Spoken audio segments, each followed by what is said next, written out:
Hey guys. All right, hey guys. Again, Kevin O'Neill here from Turn to Liberty. That's my I gotta scratch my face picture. Anytime I gotta scratch my face, I just gotta hit that button. Just joking around with you. So, real quick, we are trying to communicate. Real well with this video. Good to see y'all. Thanks for being active with the Libertarian Party of Florida.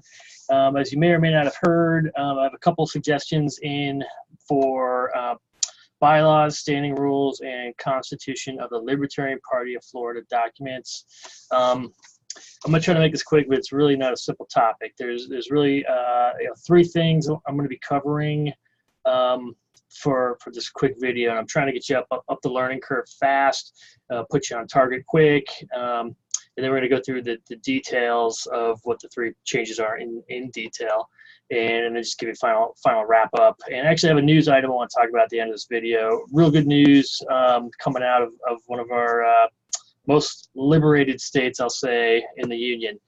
So what I want to discuss is cleaning up some flowery language in our LPF Constitution regarding disenfranchised members. We need to grow up, put on our big boy pants, and run an organization. And I'm targeting these two parts of our LPF Constitution for removal. We'll talk about this. The other thing is affiliates, county affiliates. Certainly mentioned in our bylaws and standing rules, but really not defined or protected. It's up to the will of the executive committee.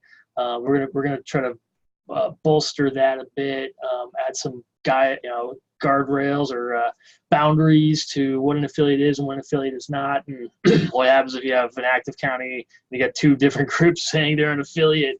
It's just not defined. The third thing is saboteurs. Yes, folks, if you haven't noticed, the Libertarian Party nationwide is making a difference. Good for us. But more importantly, the enemy of freedom and liberty, those folks have noticed as well. And we are pretty much wide open to accepting saboteurs and positions of power in this organization. Sometimes it's subtle. We never figure it out. Other times it's damn obvious.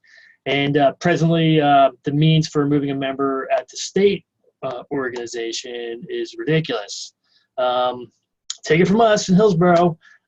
We have removed the member, and it was unbelievable. So those are 3 points things I want to go through is cleaning up the Constitution so it's not just wide open to interpretation, which really doesn't lend itself to a managed organization. It really becomes a committee that's blowing in the wind. We want to protect the affiliates. We want to define better what is and what is not an affiliate and what the process is for affiliates moving and going rogue. How long do we let them go rogue before we decide there's no affiliate there and now, solicit other people to create the affiliate?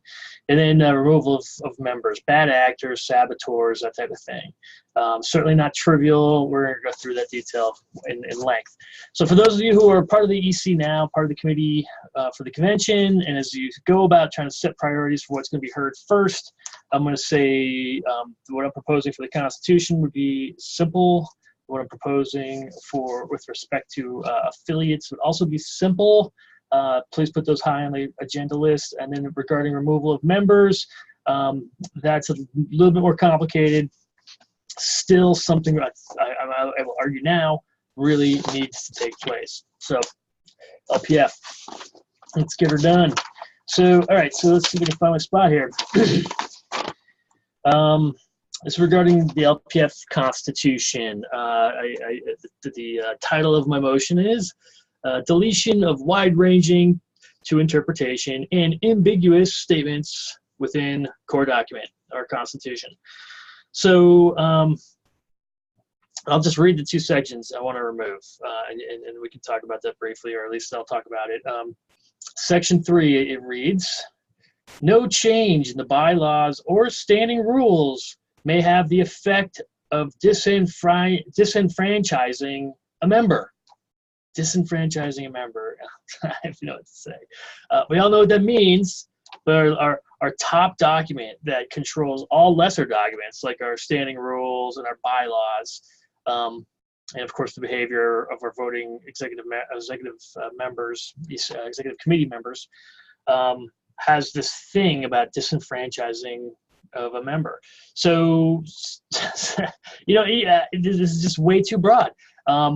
We're choosing to have the convention in Jacksonville. Now, Sarasota County is disenfranchised, so one could argue the executive committee cannot have a convention in Jacksonville.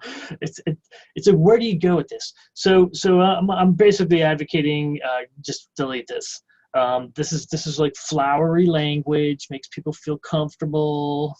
You know, I didn't design the system. We got 3 documents. It's the least libertarian thing I could think of. We have a constitution, bylaws, and standing rules. I mean, we really need to have all this. Can't we condense the bylaws and standing rules in one document? Way too much for today, way too much for this convention. It really takes, you know, a sales job to do that. Maybe we should do that. So let's get rid of that one sentence I just described, disenfranchisement of a member. Okay, delete. Next sentence I want to delete, which is section 4, right behind section 3. It says, no change in the bylaws or standing rules shall deny the autonomy of an individual member or an affiliate party except as provided in the Constitution. This is the Constitution. This is language in the Constitution. I'm reading the Constitution. Autonomy. I mean, really, yeah, we're libertarians. If we want to go rogue, we're going to go rogue. If we're going to do our own county thing, we're going to do our own county thing. This is just more placating to somebody's confusion, I think. Somebody feels better that the no changes in the bylaws or standing rules shall deny the autonomy of an individual member or an affiliate party except as provided by this same document that this language is in. It's like, whatever. It's like what are we? We either have an organization that we manage and run, or we don't. We either run by, you know, the lowest denominator of our members, somebody whose autonomy is denied, or they're disenfranchised, and we're going to sit there and spend minutes and hours listening to this person or this group talk about this. I don't think so. If you don't like what's going on, run for the executive committee. Get yourself in a chair to vote on the executive committee and change the organization. We're not going to be handcuffed here, or we're all going to just leave and go do something else. We really need to have direction from whoever we pick as chairperson, whoever we pick as an executive committee member. Those people are the ones we voted for to lead. I'm not going to have them commit to doing that job and then have some clause in the Constitution say, sorry, you're doing it wrong. You're disenfranchising me, or I've lost my autonomy. It's just ridiculous. So please help me get rid of those 2 clauses in the Constitution. One of the reasons I'm starting with this is because what I'm proposing for the standing rules and the bylaws is going to be viewed as disenfranchising somebody. I'm talking about removing a member. It's going to be referring to autonomy. I'm talking about the definition of an affiliate. All right, let's get to the next one. So that was the Constitution. Help me change that. Vote for passing the deletion of those 2 sections. You can read about it in the giant document you get when you show up for convention. I'm sure it'll be in there somewhere in the back. Next topic. Topic number 2, standing rules. Actually, this is a little too complicated. I'll do that next. Topic number 2, I'll say, is regarding the standing rules. And the theme or the title is language consolidation regarding county affiliates within the standing rules. And I'm going to add the language and the bylaws. So what I'm proposing here, I believe, actually, I think this is just for the standing rules. So standing rules. So presently for the county affiliate, here's the criteria that affects county affiliate. Any county may have an organizational meeting to affiliate with the LPF, and the LPF will recognize only 1 affiliate per county. Those are the 2 sections I want to affect with what I'm proposing. That's section 1 and section 8. I believe the sections in between were negligible and really not so much related to what I'm talking about. So what I want to change section 1 to, and as well as absorb section 8 into, is this. Proposed change for section 1 will be: any county may call an organizational meeting to affiliate with the LPF, provided that an affiliated county organization does not already exist in that county, and existing organization has been in good standing with the LPF at any time in the last 12 months. The LPF will recognize only one affiliate per county. Okay, so that gives it a little more boundaries. So now we're not going to have executive committee looking at affiliate A and affiliate B showing up at their doorstep saying, you know, our affiliate is the real affiliate, and the other people saying, no, our affiliate's the real affiliate.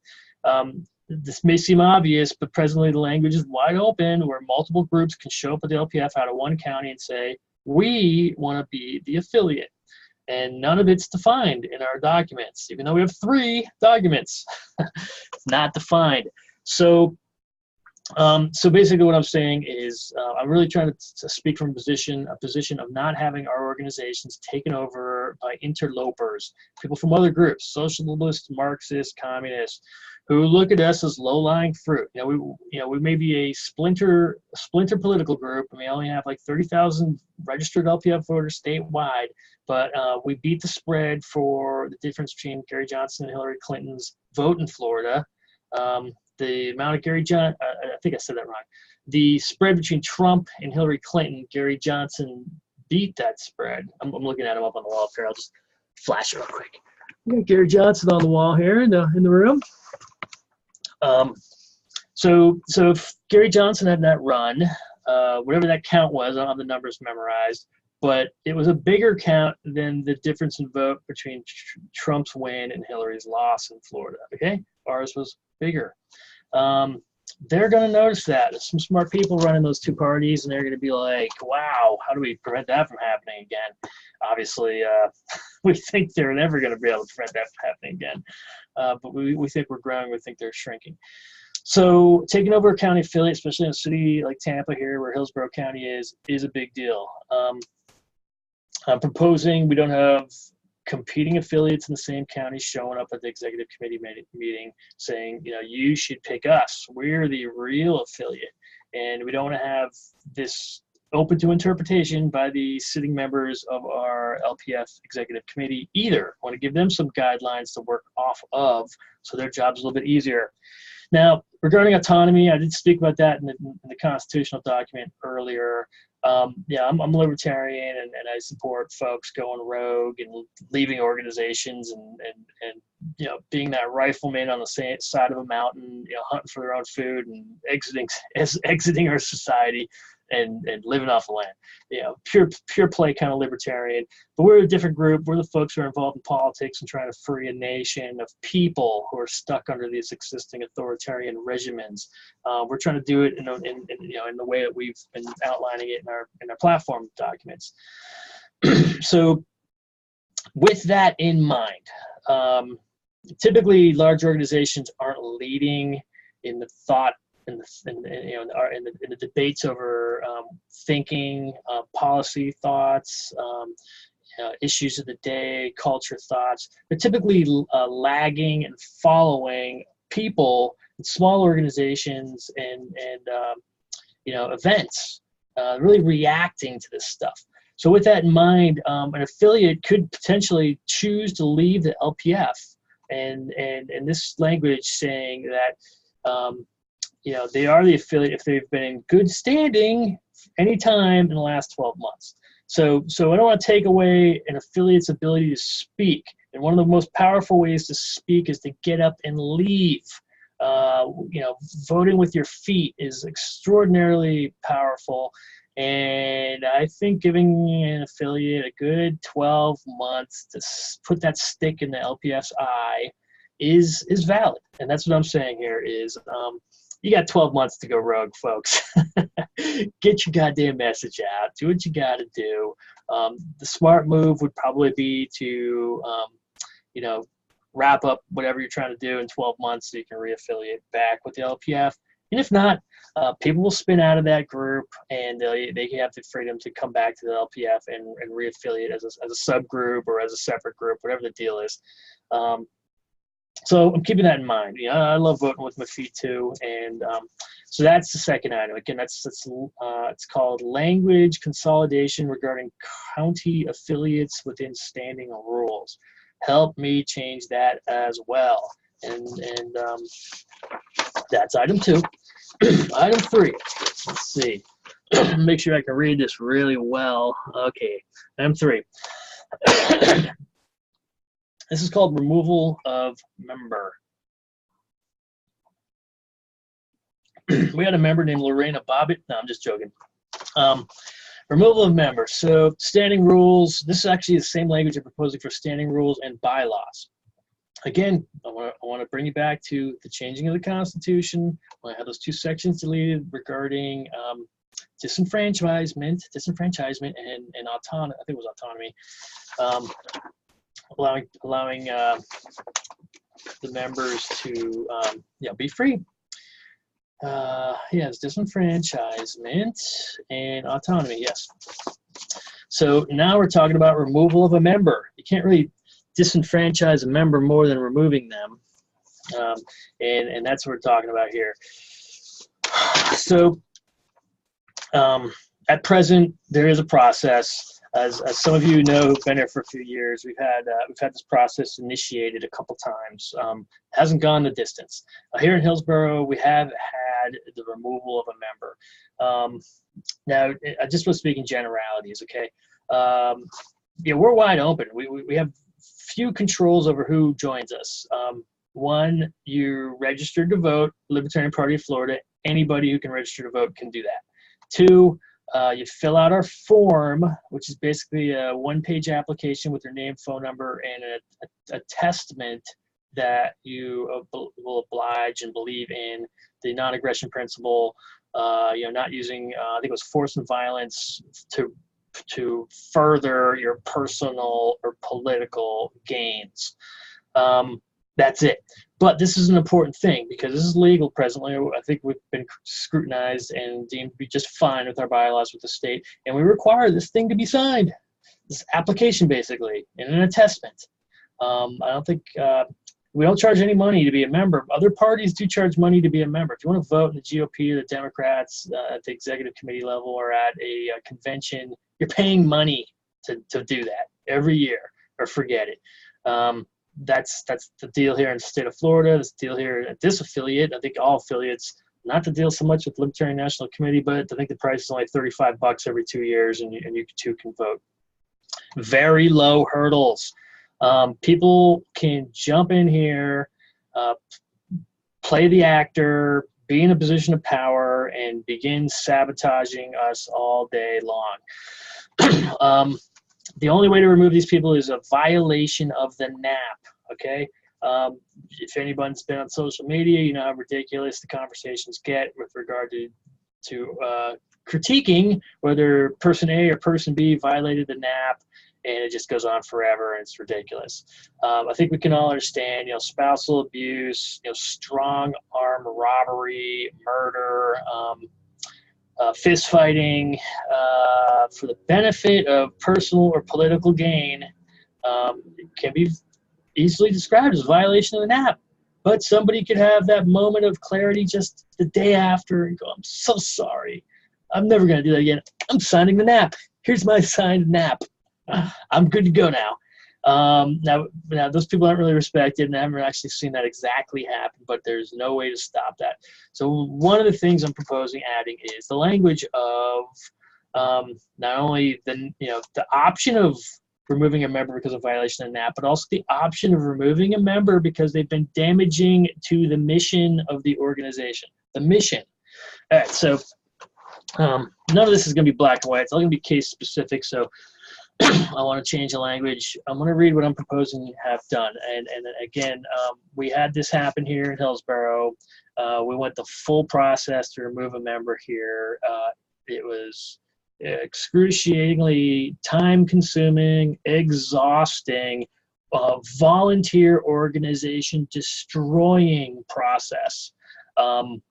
And it's one of those things when the switch is thrown, you got no choice but to go all the way to the end of the process, no matter how long it takes. And for us, I think it took like 60 days or 45 days, contacting every single person by phone, getting them to vote, getting them to show up, having to define things that were undefined, having to refer to Robert's Rules of Order to make sure we're doing what the undefined part is in a way that's been defined elsewhere in generally accepted procedures. Messy, messy, messy. So let's clean it up. Right now, so we did what we did in Hillsborough. I personally spoke with the people who were running the Libertarian Party of Florida and said, oh, guess what? We got our problem fixed. Guess what?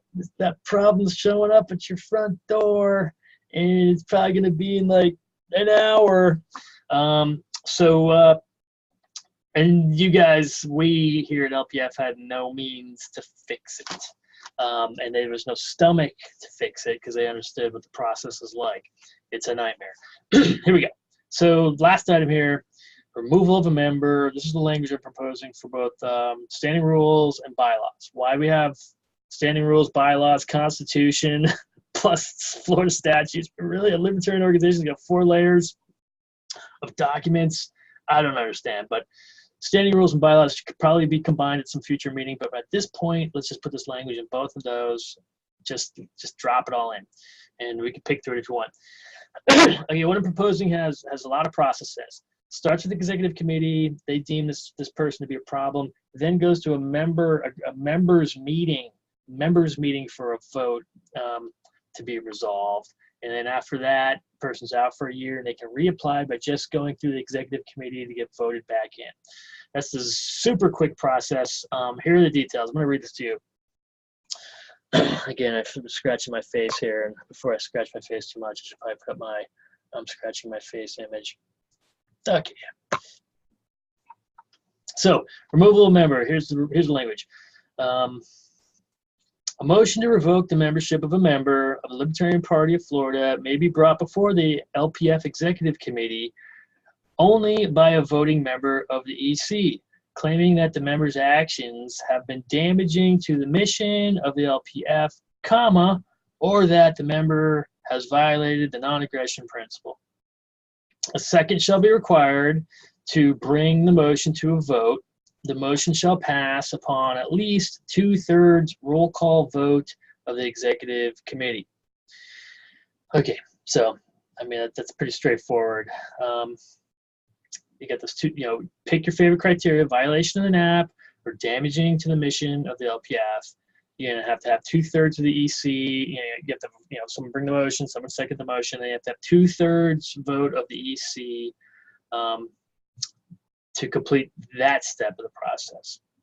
Next step of the process. If the motion is passed by the executive committee, then the motion shall be presented to the members of the LPF at a special members-only meeting.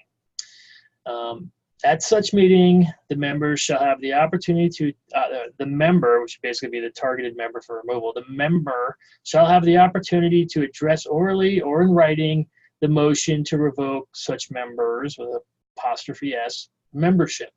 The motion shall pass upon affirmative written vote of at least 2/3 of the cast votes. Okay, so I'll just wrap this up here.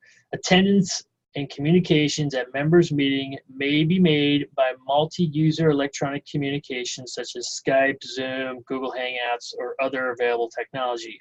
Vote tally can be conducted in similar manner so long as a roll call is conducted. In all cases, a physical meeting will occur with at least 2 weeks warning to membership through existing communication systems, not by constructive means such as the U.S. mail. All right, so the executive committee passed 2/3 to have this person removed. Obviously, the chair is going to have to put somebody in charge of this process, but somebody responsible then goes about scheduling a members-only meeting. So when it says members-only, that means it's not open to the public. Only people who can attend this thing are people who can vote. We're not trying to run somebody's reputation through the gutter, but we are trying to run an organization, and this person's involvement with the organization is at stake. They do have an opportunity to speak with or have their comments shared with in writing to their members of the same organization and to plead their argument. And regarding outreach, so we're not going to just do it in a smoke-filled room someplace. We're going to do it on the World Wide Web through whatever means possible. Like this, what we're doing right here is a video conference application called Zoom.us. But whatever the case is, people can show up in person.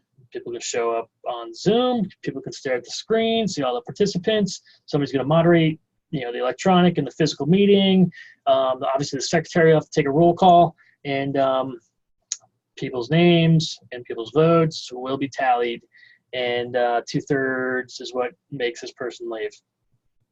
All right, so that ugly thing takes place. Now, I'll read the rest. Actually, I think I'm still reading the same section. The member shall have the opportunity to address the executive committee and the general membership in person or in writing prior to the vote to revoke the membership of that member.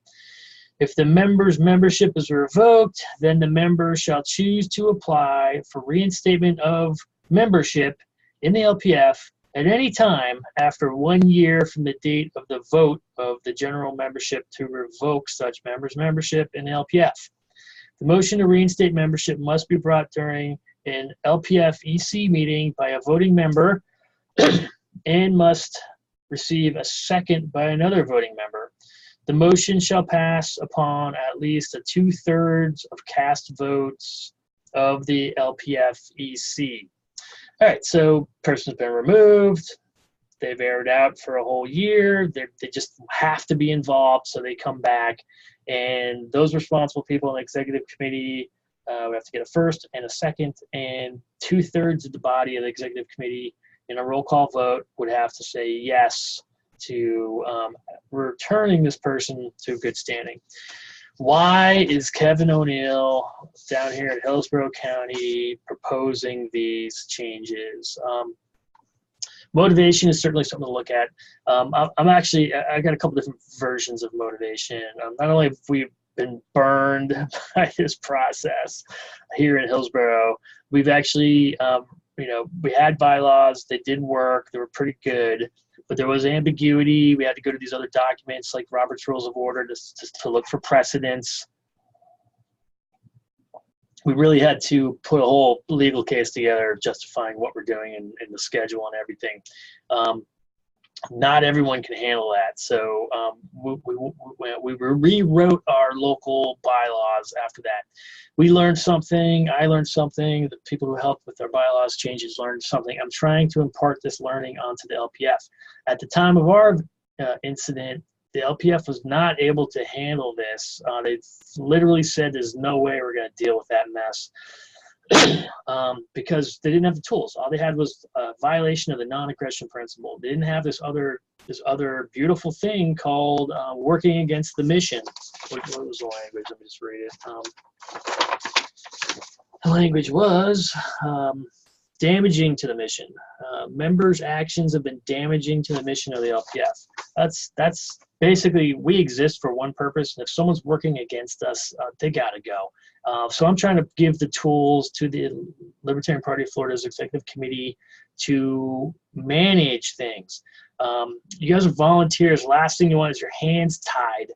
We need to empower, a chairman to lead an executive committee, to debate, and then finally decide on the direction of leadership.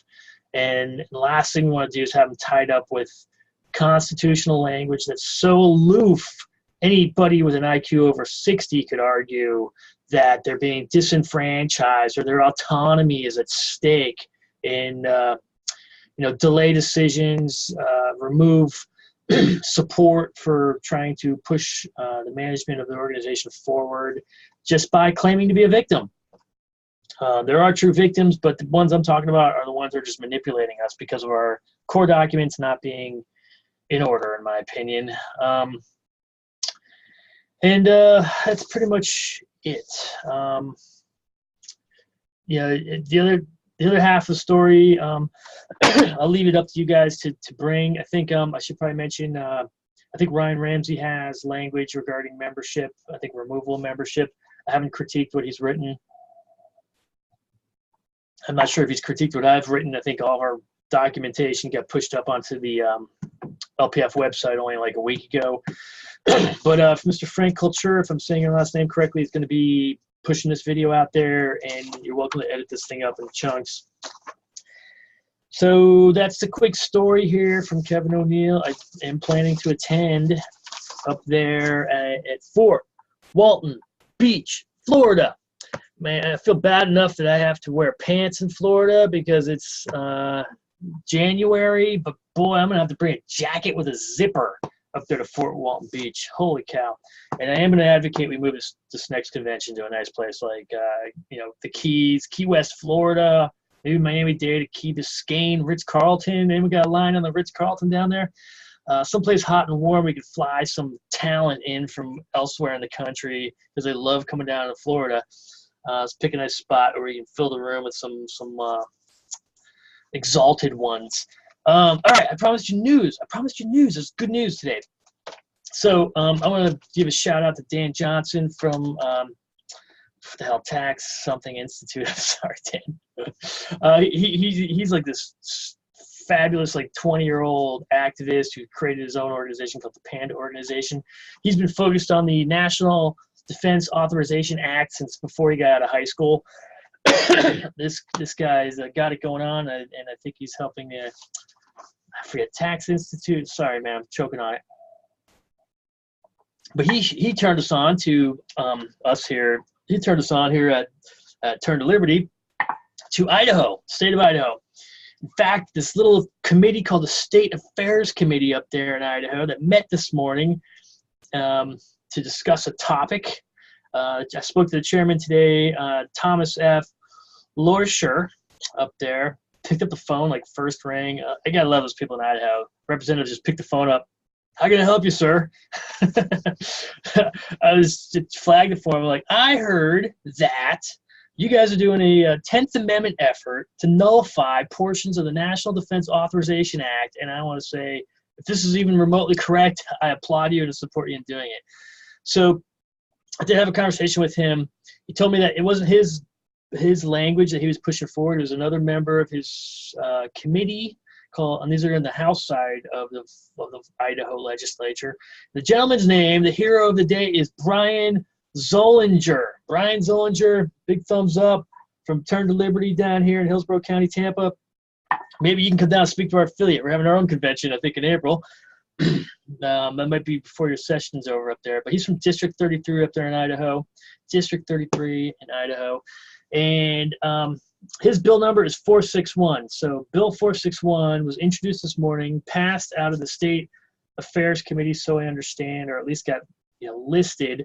The chair of the committee told me he has total confidence his bill's going to the floor. That's what he said to me on the phone.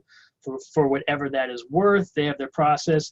So what this does, for those of you who don't know, I think the two big hitters, or the handful of hitters on the National Defense Authorization Act is President of the United States can deem you a terrorist, collect you, stick you in a cage forever.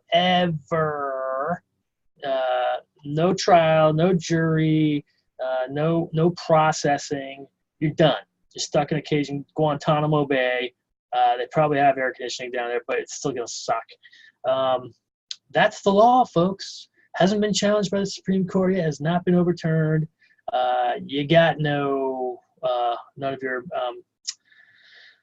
rights to trial by jury, at least. And so that's a big chunk. The other big chunk that's in that same Defense Authorization Act is I understand POTUS can deem you a terrorist and have you killed, even if you're an American. Can literally have you killed. Enemy combatant, you're dead. Different set of rules. You're not under the, even if you were born in America, you are an American, you're a voter. All he has to do is wave his magic wand, deem you an enemy combatant, and have you killed. Yes, legal to kill you. There's a process for the president to just kill Americans and not suffer the consequences other than political consequences. Also in the National Defense Authorization Act. So I don't have a copy of Bill 461. I'll be getting a copy of Bill 461, and I'll be calling my own representative here in Florida to file it, having them file it here, and see if we can get some traction with it. I think Greg Stubbe from maybe down there in Sarasota might be the guy for that. So that's the deal. 10th Amendment, nullification of federal law activities happening in Idaho as we speak. Bill number 461. Brian Zollinger, big thumbs up from down here in Hillsborough County. So that's the news, folks. Let's copy them patriots up there. Let's do that. All right, guys, so that's the wrap up. I'm not going to run for anything. I do not want to be a compromised elected official having to do that ever. I think I'd rather just roll a whole political action critique over them while they're dancing around. So that's it. Let's streamline the Libertarian Party of Florida's constitutional documents to get rid of disenfranchisement and autonomy from our Constitution. The highest level document that can make impotent standing rules and bylaws. So let's clean up the Constitution first, and then let's update our standing rules and bylaws to help protect the existing affiliate to be able to act and speak and do the I'm going to not affiliate with you dance for 12 months. They can remain an affiliate as long as they've been in good standing for at any time in 12 months. So they can still pull their dance card and then rejoin the dance with the LPF if they chose to, as a form of speech. They should be able to speak. They should be able to rebel. But after 12 months, sorry guys, we're accepting other offers from other people that want to affiliate in your county. And then removal of member. If we have a saboteur amongst us that doesn't beat their wife, doesn't get arrested for fist fighting, isn't using a gun in the act of a crime to benefit themselves personally or professionally, these are what I'm describing are violations of the non-aggression principle. If you don't have, if that might not ever happen under the existing rules. You might not ever get that layup example of a non-aggression principle violation. And even if you did, all they have to do is re-sign it the next day, and they would basically be in in good standing with the non-aggression principle. Obviously, we'd consider those people frauds, but they would technically be legit as members. What I'm proposing is to add the language of, I think I'll read it exactly. Members' actions have been damaging to the mission of the LPF, or the member has violated the NAP. That first part, damaging to the mission. That's the language I'm proposing. It's the big change for what I'm proposing in our standing rules and bylaws. I want to have the same language on both documents because we still have these two documents. I hope at some future date we can combine them into one. But that's the language I'm proposing, and then that whole cascade of processing for that person to be removed, and then a process for them to be able to return to the organization, which I went through in depthly. EC first, member second, gone for a year, and then they can return just through the EC only if they can get those 2/3 votes. So that's the long story. You guys are so awesome to get to this point. I hope you show up for the convention. Pack that room with like-minded folks. Let's get this thing rocking and rolling, and let's get this house cleaning work done quick and easy. My opinion on how to do that is to do it in parallel on the standing rules and the bylaws. People can argue all they want about how the EC can change the bylaws in a simple vote, but the changing the standing rules is whatever, a 2/3 vote or something that can only be done by the members, and that only happens once a year. I don't care. Let's just remove the ambiguity by having the language same in both documents, and maybe in a future date, some folks can get together and combine the standing rules and the bylaws into a single document so that we don't have 3 documents plus the statutes to run this organization, for God's sake. We'll have to hire lawyers to do this. All right, so that's it for me.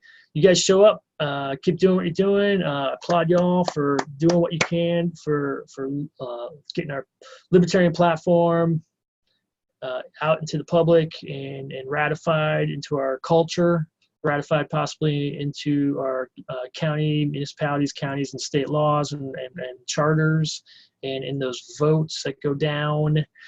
And of course, for yourself from this system, the system that us political freaks are operating within. But of course, you know, you got your money, you got society, you got your spirit.